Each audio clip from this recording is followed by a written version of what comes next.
Speaking freedom, giving you the answers to be free. We use the client to develop, to grow, and to bring out the best in themselves. We are simply a tool to help you learn how to make better decisions. Not just one decision, not just today, but for the rest of your life. Encouraging each person through each trial and tribulation. Work call. Yeah, man. Gotta go in here and dance, but I don't get tired. Okay. Hey, y'all. Hey, this is Casey, Dr. Casey. I'm bringing you another episode of Speaking Freedom TV. Today's episode is brought to you by Good Head Group, Love Gang, and Speaking Freedom. If you need any content that is food for your soul, go to allthingsselfcare.org and pick up a book from Speaking Freedom and Dr. Casey. Now let's go. For the last hour and a half or so, give or take, I have been looking for a video that I made about Diddy. Now, truth of the matter is, there's a big possibility that this is one of the videos that I had to delete because there was no sound. All of a sudden, with your videos, when you're hooked up to CarPlay, you cannot hear the sound. So it might have been a video that got deleted. However, I want to give some feedback, input, or whatever you want to call it, on the entire Puff Daddy, Sean Diddy, Love Combs saga. Because that's what it is at this point. And the reason why I call it a saga, because as of today, December the 8th, 2025, Diddy paid Cassie about 2 years ago. His house got raided not long after that, I want to say. And then eventually he was arrested. He was in jail for a long time. And then his trial came. A lot of things happened during the trial. Again, I'm trying to find these videos because I believe that I had videos about different parts. I had a video that was geared for the start, like what I thought would happen, how I thought it would play out. And then I had a video that was like in the midst of the trial, just me talking about some of the things that were coming out, yada, yada, yada. And then I was going to do this video now that he is sentenced. Well, he been sentenced, and it's been a documentary released by 50 about Diddy. And a lot of people speculate that the documentary is because 50 is hurt because Diddy was banging his baby mama, really dogging her ass out. And I don't know if I agree or disagree. What I will say is that starting from the top. So I believe that when Diddy paid Cassie out, it was the first of many mistakes. However, I think that I'm not sure if he knew when the video came out. I think he might have paid her after the video came out. I can't remember the chain of events. It's been a long 2 years or whatever. But so during the time, Cassie put out a statement, and there was a $30 million lawsuit in which Diddy the first day, he's like, I'm not paying, she's lying, don't believe the allegations, yada, yada, yada. And then, like within 24 hours, he paid her. And then there was another video where people said that Diddy beat Cassie. Again, he denied the allegations. He acted like it never happened. And then like a day or two later, video footage of him literally beating the shit, kicking her, throwing shit at her, just some crazy mess, honestly, from a hotel during an awards weekend, I would say. And so you could see him chasing her down in the hallway in a towel, the towel is falling off. He trying to catch her ass over quick. And then he literally drags her, kicks her, and everything you could think of in this video. Now, prior to the video actually being released, Diddy was like, I don't know what they're talking about. The allegations are false, da da da da da. Then the video came. And then after the video came, then he went, I don't want to say went on an apology tour. He made another video saying that he was ashamed of himself, yada, yada, yada. But the fact of the matter is, he knew it happened before the video released, and he lied about it. So that was one of the first things in this course of events that started muddying Sean Diddy Love Combs' persona. But if we go back, so over the last 20-30 years since he's been out, literally I've heard all types of stories. We know that Sean ended up going to prison for 10 years after Diddy was accused of shooting a girl, and the girl said Diddy did it. Literally, the girl pointed out Diddy. Diddy said no. From the stories, he either paid somebody to tell on Sean or act like Sean did it, or he hired, I think it might be a mixture of both. He also hired the attorneys that was representing Sean. So Sean's defense was not in his defense. It was in the defense of Diddy to make it look like Sean did it. So Sean did the time. He came back probably a couple years ago, right before this Cassie shit broke out. It's so crazy because it's like a circle of life or a karmatic cycle in a sense. So this thing with Sean happened. During that's when him and J-Lo broke up, and J-Lo was like, you know, don't be fooled by the rock. I'm still your neighbor. That was around that time. So but that wasn't the only thing that Diddy had been accused of. Over the years, Diddy has been accused of fighting artists, threatening artists, slapping artists. He was accused of being involved in Tupac's shooting. Now, I know 100% certain there are videos of him, Pac, and Biggie on stage, and he can be seen acting aggressively towards Tupac, who seemingly is not on no beef because they're all on stage together. So, again, over the years, there has been plenty of stories of things that Sean Diddy Combs, Love Combs, whatever you want to call him, has been accused of. And so when all of this happened, it was not really a shock to anybody because everybody know Diddy for his parties. Everybody has already been talking like, you know, you can't drink at Diddy parties or it might be spiked or whatever the case may be. But actually, right before all of this craziness broke out, Cat Williams, it might have been a time that Cat Williams had done a interview on Shay Shay World or whatever the fuck. And in that interview, he was talking about how Diddy, you know, tried to invite him over or tried to seduce him or tried to do something where he was asking if he wanted, like, if he could take him shopping, type shit you do to women when you're trying to win them over. And Cat Williams was like, nah, you got to tell Diddy no sometimes. That shit is not good. You got to tell him no. And so I think it was like right after then, it felt like the raid happened. So when the raid happened, the family was up in arms. Of course, your house is being raided. So what was crazy about that is the amount of baby oil they found. I'm just highlighting some of the shit so that I can say, not that I discussed it, I had a video about it.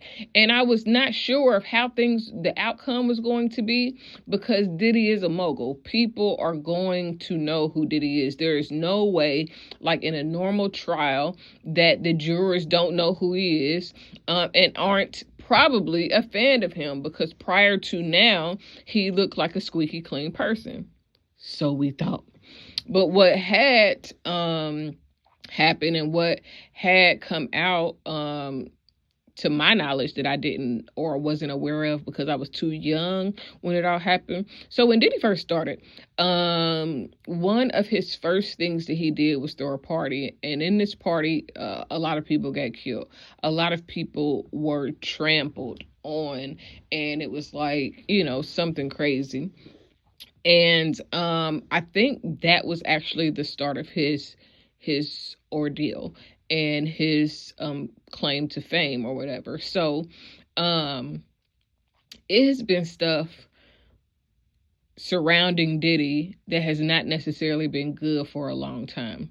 So the fact that everything is happening now, it kind of just feels like the wheels finally spun. A lot of people like to think that the reason why this lawsuit came about was because of it's a couple different reasons. A lot of people say because of the deal that he had for Ciroc or him trying to buy or start his own liquor company outside of his deal with Ciroc. And people speculate that that is the reason why all of this came out. My personal opinion is that when Diddy started dating Cassie, he was already with Kim. He had already had a whole lot going on. In the midst of them dating, he had babies with multiple people, Kim and another young lady. And that the other young lady used to date Tupac, so tune in, stay tuned, it's get crazy. But he did all of that. He was still flirting with other women. Like, so when it came out that he was somewhat lifestyle or have like a swinger type of vibe, again, these are things that I'm not surprised about. Honestly, when it comes to the entertainment world, nothing at all surprises me because I put nothing past anyone in entertainment, outside entertainment. So, but when he started dating Carisha, aka Young Miami, and in the first part of them dating, he was still apologizing to Cassie. He was still really trying to fuck with Cassie, low key. If Cassie would have came back then they would have still been together. And I don't know what would have happened with Miami. Maybe Miami would have just been a part of the harem. But during the course of him and Miami's relationship, he started lavishing her with gifts. And in my opinion, the more on display his relationship with Carisha was, the more Cassie was likely to be triggered. Now, in the midst of all this, Kim Porter ended up dying. We don't know what happened to her, but some people speculate that Diddy had something to do with it. Andre Harrell ended up dying. We don't know what happened, but some people speculate that Diddy had something to do with it. I'll Be Sure almost died. We don't know what happened, but I'll Be Sure speculates that Diddy had something to do with it. And that happened right around the time that Kim Porter passed away. Now, the logic and thinking behind that is Diddy getting rid of all of the people who knows him well, all of the people who can come against him or testify or write a book or anything like that, which is plausible. I don't put anything past anyone. However, so after Kim Porter passed, I particularly was fed up with Diddy because one day I was listening to this I Need a Girl record, and he's rapping saying how he need a girl and da da da da da. Whole time Kim Porter was right there by his motherfucking side, which is crazy to me. And so it kind of pissed me off the day that I made that video, because how you talking about, oh, you love her so much and how much she meant to you, and you never was faithful to her. You never gave her you. So that pissed me off. But in the midst of that, after Kim Porter passed away, him and Cassidy ended up breaking up.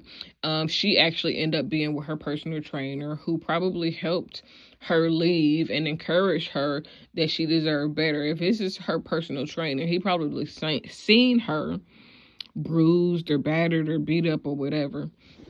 Nonetheless, after all of this, then he started lavishing Young Miami, aka Carisha, with gifts. And in my speculative belief is that the more Carisha talked about being peed on or liking to be peed on, because Carisha ended up getting doing a podcast show and on Revolt, which she talked about some of her sexual things.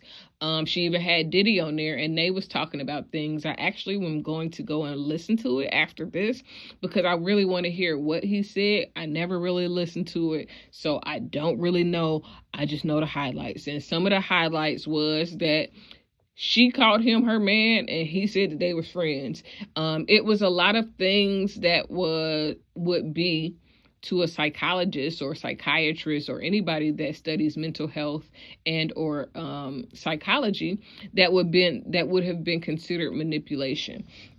So in the midst of that, you see Miami posting gifts, you see different things happening, you see Miami even cussing out other girls, talking about what she can make them do because she's the head woman in charge, or she the main one, so everybody else got to do what she say. And I think all of those things are more than likely what triggered Cassie, because if you are minding your business, you've tried to heal, you've moved on with your life, you've had a child, you've done all these things, and you start seeing things that remind you of your trauma, then you're going to be triggered. So when you have Carisha, aka Young Miami, talking about being peed on, talking about freak offs, talking about the different things, intimate things that only him and her would know, and that Cassie could relate to. I think that Carisha ended up triggering the bad memories, and it probably sent Cassie into some emotional spaces that is related to having post-traumatic stress disorder. So if she start remembering the things that he did to her, I can very much so see where this lawsuit would come about, because I'm seeing you do something to somebody else that you did to me, and it was triggering, it was harmful, it was trauma for me. And in the midst of doing it, it may seem like a good time. As somebody who dated an older man when I was younger, you don't realize that it's wrong until you grow up and be like, that wasn't right. Something about that is off. And then you become more aware of what's appropriate and what's inappropriate. So if she was triggered by that particular, those particular incidents and all the things that were going on, side note, some of that could have been a ploy to make her jealous, seeing that he really wanted to get Cassie back for a very long time, probably because she was a willing participant in a lot of the things that went on. So, fast forward a little bit. Once he settled with Cassie, it actually opened up the floodgates. Now everybody is suing Diddy. Everybody wants a piece. Everybody who has been traumatized. And Cassie also opened up the floodgates for those sex workers to be found out. So fast forward a little bit more. Here comes the trial. Diddy, one, is arrogant as fuck because when you think about the course of his videos, the course of his content, and the things that he say, I won't say nothing is just written out for people to see or know or understand. But if you read between the lines, or if you have an intellectual mind, then you will see things like there's a video where he say he pay people so that he don't have to work, so that he don't basically have to get his hands dirty, which is something that a lot of rich people do. But a lot of rich people don't post about it. Then you see just different things from him over the years. And I'm now thinking about a video where he was dressed as the Joker, and he was literally about to beat up somebody in the street. And I don't know who this person was or what, if there was a previous beef, but it was a real incident that was on video. And so when you think about being a bully, when you think about always getting your way, nobody ever saying no or nobody ever giving you a hard time, it really turns you into a monster, so to speak. I'm not calling Diddy a monster. I'm just saying it creates monstrous ways, because now you feel invincible. Now you feel like can't nobody check you. Now you feel like nobody's ever going to get you. Now, I wasn't sure how the court case was going to play out. He ended up getting 50 months, which is somewhere around, I want to say 4 years or so, give or take. He ended up getting 50 months, and with some time served, he'll probably be on probation, because that's normally how that works, or parole. And with that, though, oh my God, it's just crazy to see the trial. Not see the trial, I was not there to witness the trial, but so the trial happened, a lot of things came out, a lot of people were subpoenaed, a lot of people are upset because Cassie got paid the $30 million, but then she was still subpoenaed by the U.S. Attorney's Office, who was taking out a case against Diddy. So the thing that a lot of people don't realize is once you are subpoenaed, you have to show up. If you don't, I mean, you can get around not showing up, but goddamn, it's a contempt. You're gonna go to jail if they subpoena you and you don't, or at least they threaten you and say they're gonna send you to jail. So a lot of people got called in, a lot of people were on the stand, a lot of people had testimony about either being a victim or being a witness. And now 50 has created a documentary, and this documentary really just talk about everything that I just said. Again, when I saw the documentary, nothing about it surprised me, because the type of person that I peg Diddy as is one of those people who always gets his way. He is a Scorpio, so that means he's probably got a slick tongue. He can talk his way out of anything and everything, honestly.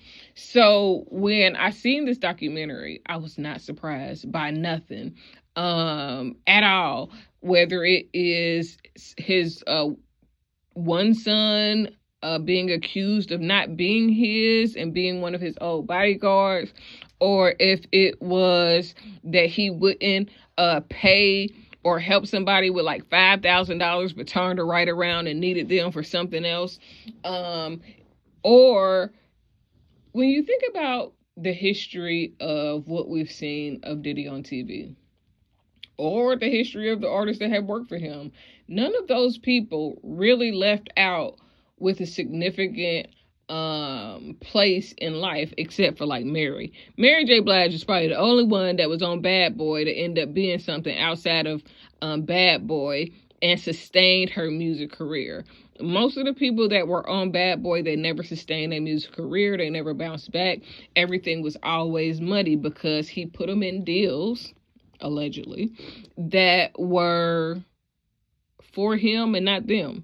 They didn't get paid. He owned all their rights, and it was nothing that they could do about it. I mean, like, indefinitely, I believe. So over the years, we've seen him act like he was giving people their publishing back or give people their publishing back.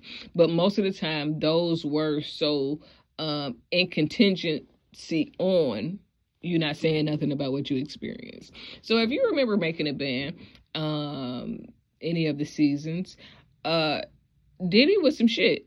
Diddy was the epitome of what the perception of the documentary is saying about him. He didn't want to pay nobody. He treated them people bad. Again, almost none of his artists are doing well outside of Mary. And even that probably came with some contingencies, because since Diddy went to jail, Mary J. Blige and Diddy's baby mama, that's supposed to have a baby outside of Diddy, but the one that Diddy claimed, fell out. Now they suing each other. It's just, this is the thing. When you are somebody in power, with power, or of power, then you control a lot of people, a lot of players, and a lot of way things go. When you have money and power, then you can pay your way out of a lot of things. The craziest part about the documentary was that Diddy was recording phone calls and his moves and actions while being on trial. He recorded phone calls with his attorney about the things that wasn't going right and how they should be handling it. He was just all over the place. He was actually recording as though he was going to be innocent and that this was going to be a documentary of how he overcame more money, more problems type vibes, I'm sure. And it even crazier, when he was being sentenced, he already had gigs lined up. Like, he had a speaking engagement, so if he got out, he was gonna go and speak somewhere, but he didn't even know if he was getting out. That was the crazy part, because why would you set something up like that? That's like smacking a judge in the face. Even if they wasn't gonna give Diddy time, guess what, now I gotta give you time because you think that you could just walk out of here for free. And that is the problem that has to be addressed with a lot of people. It's something that happens that if you do things and you never face consequences, you get worse. It gets worse. If you don't get in trouble when you do bad things, then you think that you're invincible and that you'll never get in trouble or never get caught. And the fact of the matter is, eventually, the things that you do negatively comes back to haunt you. And this is one of the things that we're seeing live in person of something coming back to haunt Diddy. Now, I fuck with Diddy. Same way I fuck with R. Kelly specifically. And the reason why I'm saying that is because in a lot of these situations, these women are definitely signing up to do whatever they got to do so they can get to the bag.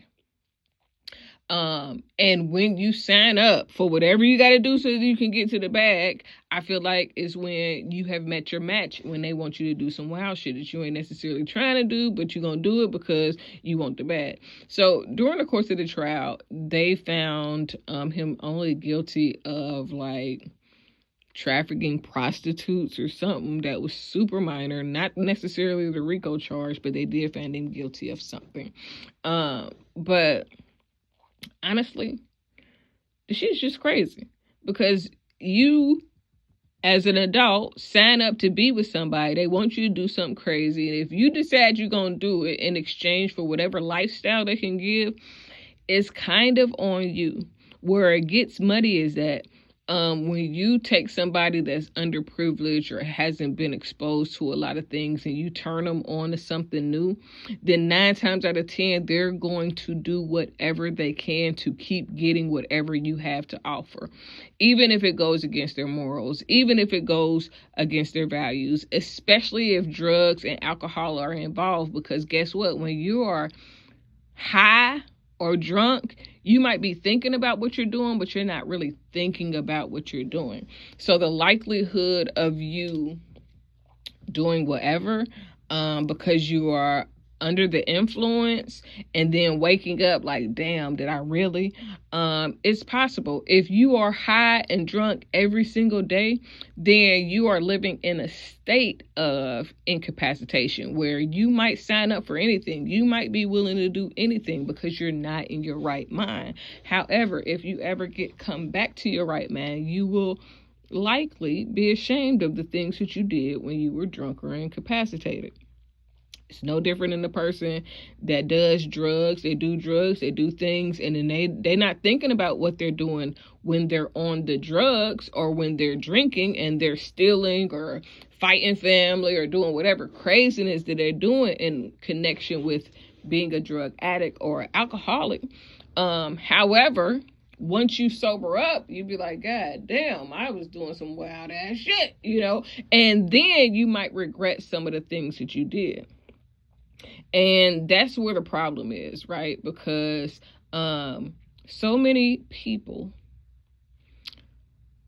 drown their sorrows, drown their misery in drugs and alcohol that they will commit acts and do things that they might not do regularly, but now that they're on drugs and alcohol, they got what they call a liquid courage.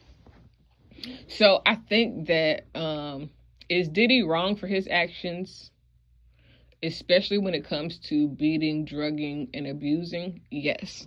Is Diddy wrong for being a freak? There's a lot of freaky people. You just got to find people that's already freaks. Don't coerce or convince or manipulate somebody to be on what you own when there are people who have no problem doing whatever the fuck you want to do. They with it already. You ain't got to convince them. You ain't got to drug them. You ain't got to do nothing. And they might be suffering from some trauma that's making them okay with doing it, but they down. They ready. They own it. So it is definitely crazy to watch this all play out. To watch people try to defend Diddy or be mad at 50 for the accountability factor. If you know me and you know speaking freedom, then you know that the integrity factor is a part of spiritual human behavior.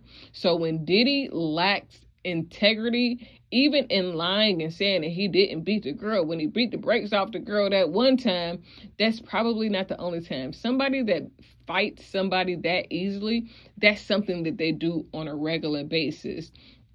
And for Diddy to pay out, that's like saying you did it. It's almost like when Bishop Eddie Long, God rest his soul, when Bishop Eddie Long act like he wasn't abusing them boys, but then when them boys, he paid them boys, and then he started shriveling away. Like the stress was taking him out of just being exposed.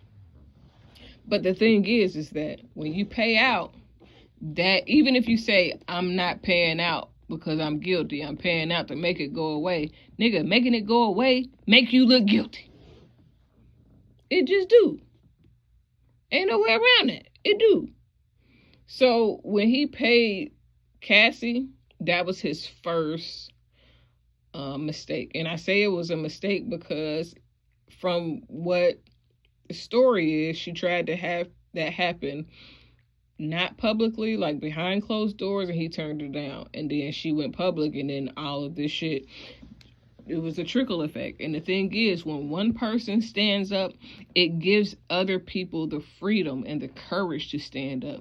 So when Cassie stood up, she gave courage to every woman in the documentary, and or not every person. It's like 100 and something lawsuits against this man. At least 70 of them have gone forward.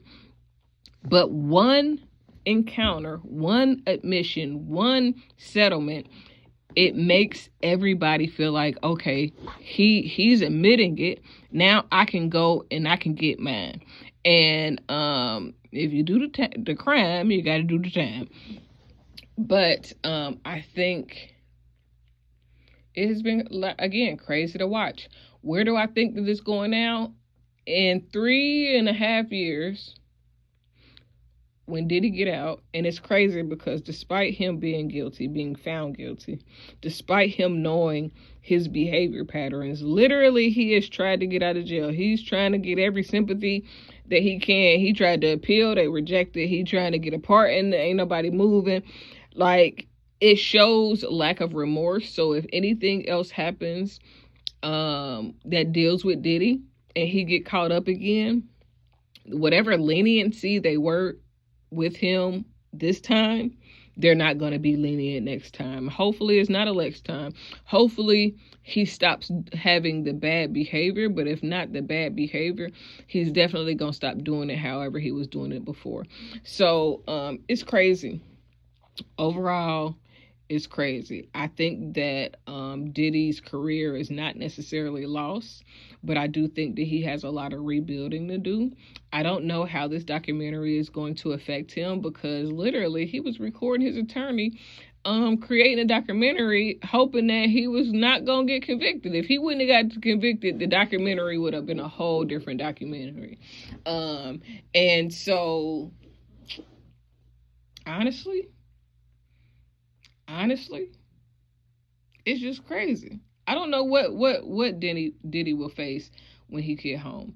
I know that he has daughters that they had in court, which I think was stupid. Why would you take your daughters to court to see and hear all the bad shit that you did? Yes, take them for the sentencing, but don't have them in court listening to how bad you treated women, because guess what?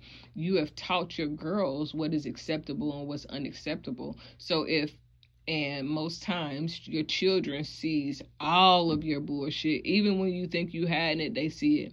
So if they witness it, the daughter's witnessing it, is showing them a certain level of things. And the sons, who are accused of being participants in some of the freak offs and some of the craziness that was going on, you're already instilling in them some things. The only good thing about him going to jail is that it teaches his children that they are not invincible.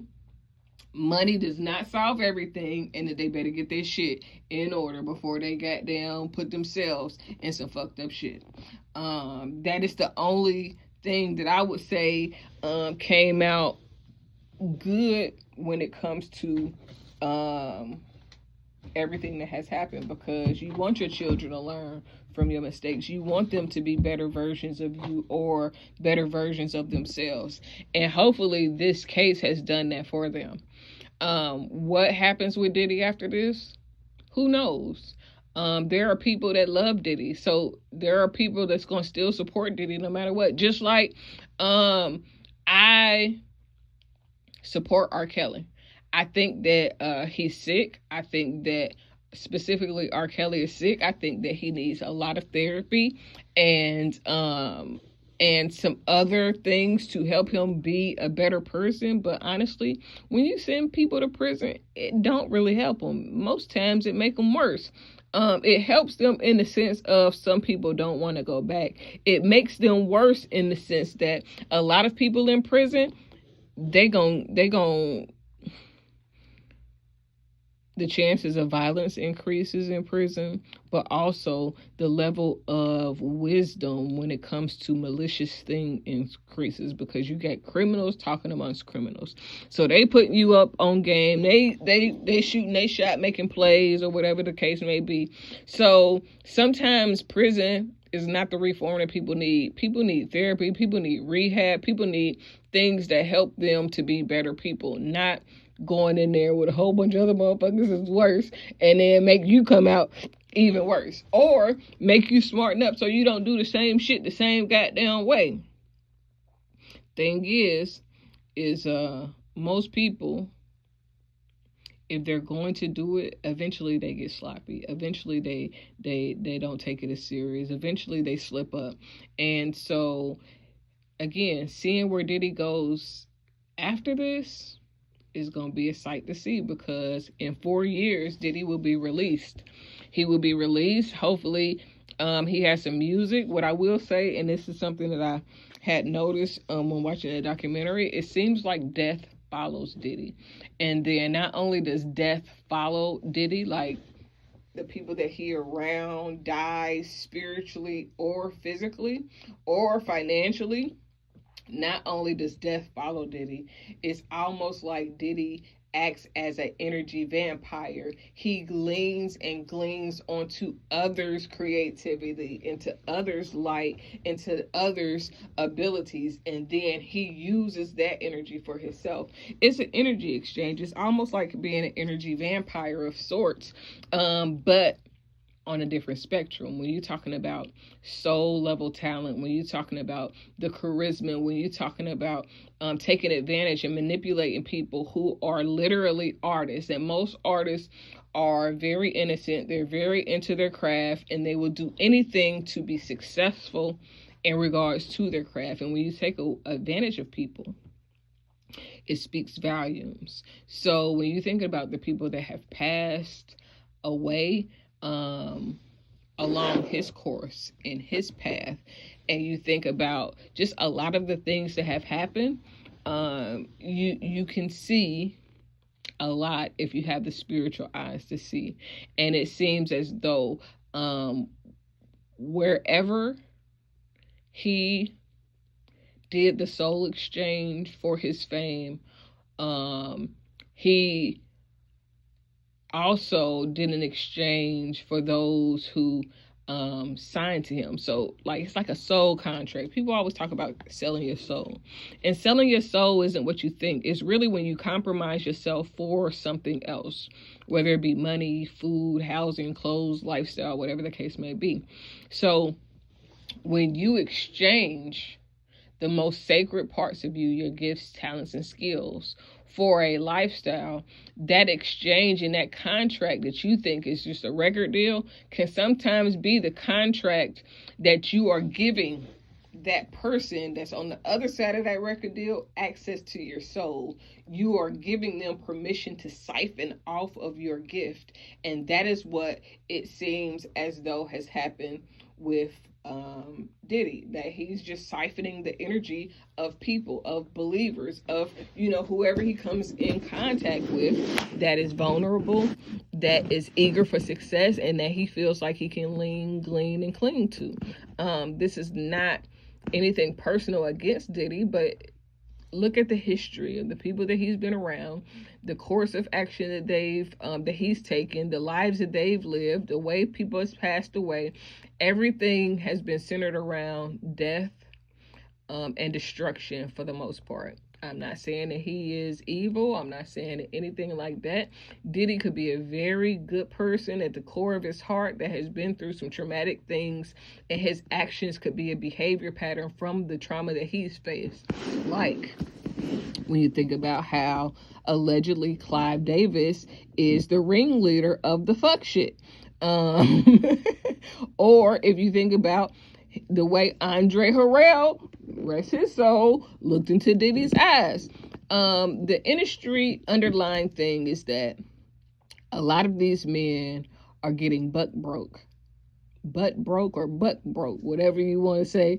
And they live questionable lives. A lot of people, what I would say from my view of the industry is that people in higher places that have compromised themselves, if as a man, a straight man, you let another man give you head, and that is how you get into a role or a position, then guess what? You don't want nobody to know about that man giving you head or no freak shit you done did. So now that person that you let do it, that you let turn you out or turn you on to something new, now that person is like a puppet master, because now he got this thing hanging over your head, and he uses it as strings. If you can see my hands right now, you can see the puppet master thing. And so you got a person that's the puppet master because now they have an advantage. Now that they have something on you, now they got something that, nobody is supposed to know about you, and it gives them the advantage.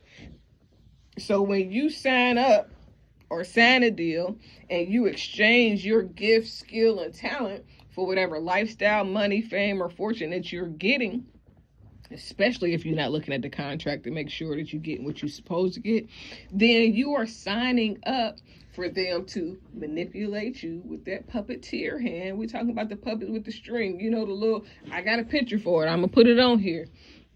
You are signing up for that. So if you, let's say, a great example, I did a video about this a few years ago, because there used to be a rumor that Tyrese Gibson was allegedly involved with John Singleton, God rest his soul, and the way that he got the role in Baby Boy is because he got some top from John. And that could be true, that could not be true. Allegedly that happened, and that's how he got the role. So now everything that you do when you are exposed to something like that, that's Tyrese Gibson is not the only person. There are several people. I even think about Richard Pryor having a video on one of his specials talk about, if you suck dick one time, you're gonna always want to suck some dick. So if you allow somebody to take you out of your norm and give you or do something that makes you feel shameful, let's say you get some alcohol in you and now you freak it in a mug, now you a straight man or a straight woman, and now you found yourself with somebody's head between your legs, and now that person, to keep your secret, they want to you gonna do whatever they say so that they don't tell your secret, right? And that's where a lot of people mess up. People get into situations where in order to keep their secret safe, they're going to do whatever the person says. So if allegedly Clive Davis and Andre Harrell, rest his soul, were the entrance points for Diddy's mentality, whether it was running game on people as far as their contracts and or the sexual things, because they say Clive is a freaky, you know what I mean? So if once you do that, one, a lot of people perpetuate things that they've gone through, and they might not get it, they might not understand unless they go to therapy and heal. If you go through something and then you put somebody else through something similar that you went through, you're just perpetuating the thing over and over and over again. I'm saying that because some people won't know what I mean when I say that. So if you find yourself in a predicament where if you just give a little head, or you drink a little cum, or you know what I'm saying, let somebody do you in the butt, or if you know, all of these different scenarios, if you do a little blow, or you do, it's a lot of different scenarios that people find themselves in and be compromised in because of what they're being offered. Whether it is a sexual exchange, a money exchange, or any other type of exchange, there is an exchange that happens. And a lot of times people don't realize that you're exchanging whatever you're getting for them to take a piece of your soul, for them to play on the essence of your soul, for them to have access to your mind, your gifts, your skills. This is where they say, talk about soul ties. Soul ties aren't necessarily only sexual. However, once you begin to be intimate and mental, physical, financial, or any other space with a person, it does make y'all interconnected. If you have sex with somebody, you are likely to take on some of their, not necessarily personality traits, but some of their habits, some of the things that they do, because their spirit is intertwining with you. So, same thing when it comes to creating and all of that. If you start hanging around somebody enough, then guess what? It is likely that you will become more like them, or they will become more like you. So the question is, who are you around? What are you open to? And what are you willing to walk away from? When it comes to entertainment, so many people are willing to do anything for fame, a name, a spot in the game, even if they just, it might not be no money involved. It might just be for a picture. People are often very desperate. There are not too many people that live with integrity, that will do things because, or won't do things because it goes against their will or against their values. But there are a lot of people who will. Even when I think about Bill Cosby, or what was his name? It's a white guy that also, I can see his face right now. I can't think of his goddamn name. It's Diddy is not the first. Diddy will not be the last. Bill Cosby, R. Kelly, they were not the first. They will not be the last. But, one, being black does not work in your favor in some cases, because they might be quicker to take you to trial than they might be to take somebody else to trial. But none of these things surprise me, because you are talking about people who might have been manipulated into something, and then they go on to manipulate others. When you have a name, you have to be careful, because there are people that will sign up to do some shit just because they know later on you're going to pay for it. So when I talk about people meeting their match, it's not always a good match. Sometimes you met somebody that was going to run you through the mud, like you've been running people through the mud, and that's what you get type thing. And it's not a that's what you get, because nobody deserves to be treated bad or manipulated or, any of those things. But you have to be aware of what you're getting yourself into. You have to set boundaries on what you're willing to do and what you're not willing to do. Sometimes I think a lot of the reasons why I'm not famous is because I am not willing to go places where my integrity is going to be questioned or put up on a chopping block. And now I got to choose between my integrity and whatever it is that they want me to do to get on. A lot of times they want you to do some gay shit so that they can hang it over your head, so that they can control you and manipulate you. And then a lot of times the other part is, once somebody puts you on, a lot of people feel like, oh, I owe them for the rest of my life. No, you don't. And that is another thing that gets people caught up. It is so much that goes into success, fame, and all of those things, because everybody doesn't operate from the same spirit. Everybody does not operate from the same mentality. Everybody isn't genuine. Everybody isn't got your best interests at heart. So as a person, you have to make sure that you're good. You have to make sure that you set boundaries and don't go against them for nobody, unless this is something that you want to do. But don't be trying to do shit. And if you are the celebrity or the famous person or the person with money, stop convincing people to do shit that they wouldn't normally do just to be with you. Because you can convince them to do it, but then guess what? Later on down the line, they can also say, hey, I did it because they was in power. They used their position to tell me that if I did this, and they would do that, or if I did that, then they would do this. And this is where a lot of people mess up, because you're not thinking that the other person is just going along to play you later. You thinking, oh yeah, I got me one, and they thinking I got you. They got you, and then y'all both thinking y'all got each other, and then at the end you have met your match, because you're with a person that don't have good intentions and you don't have good intentions. So now both y'all bad intentions go together, and then it plays out to something like what we're watching with Diddy. That's it. I decided long ago never to walk in anyone's shadow. If I fail, if I succeed, at least I live what I believe. No matter what they take from me, they can't take away my dignity.